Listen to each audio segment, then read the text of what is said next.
সময় যার সঙ্গে দেখা নমস্কার দেন, ওই তুলসীর গোবিন্দ সবাই লাগবে না।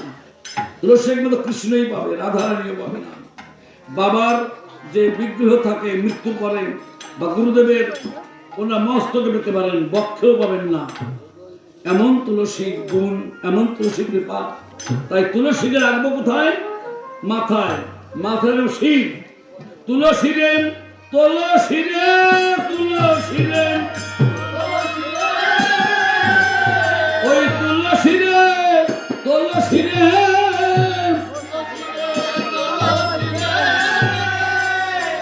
বাসিয়া দুই নয়নের নীরে, তুলসী রে তুলসী রে, বাসিয়া দুই,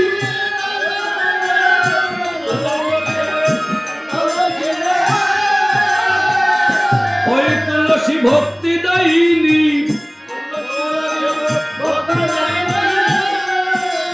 কৃষ্ণ প্রেম প্রদায়িনী, ওই তুলসী ভক্তি দায়িনী।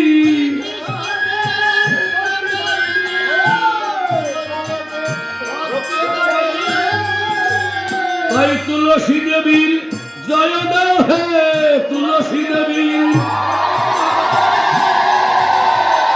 জয় দিলে জয়ী হবে, তুলসী দেবীর জয় দাও হে, জয় দিলে।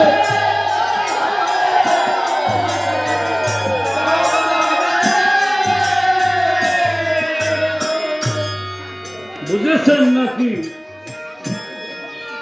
তুলসী চয়নের নিয়ম বললাম, এটা বলা উচিত। অন্যান্য ধর্মের সেটিং হয়, বিভিন্ন ধর্মীয় আলোচনা হয়, তাদের আচার আচরণ কিভাবে করতে হয় তাই শেখায়। আমাদের মধ্যে এগুলো শিখতে হবে, জানতে হবে। কয়দিনের জন্য এসছেন? 100 বছর, উপরন্ত 100 বছরের জন্য এখানে এসছেন, আবার চলে যেতে হবে ভাড়াটি বাড়ি। যখন ছাড়পত্র নেমে আসবে তখন যেতেই হবেই হবে। মৃত্যুকে ভয় করলে হবে না। একটা মরত জগৎ, যে আসে মরতে তার হবে মরতে। রামচন্দ্র মরেছিলেন, গৌর হরিও প্রাণ ত্যাগ করেছিলেন।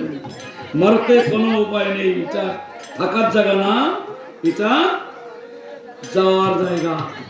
তাই গুরু বন্দনা করি একটু। গুরু ভজ কামতে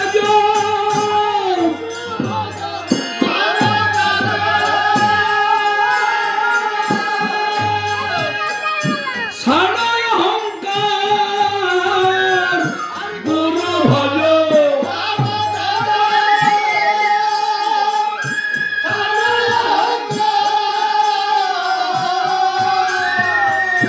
গুরু বিনে জীবনে গতি নাই রে।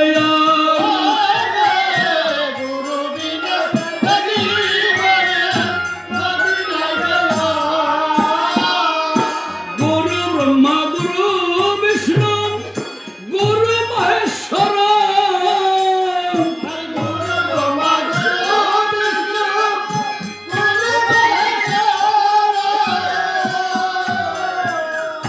ভব নদী পাড়ি দিতেন গুরু কর্ণধর,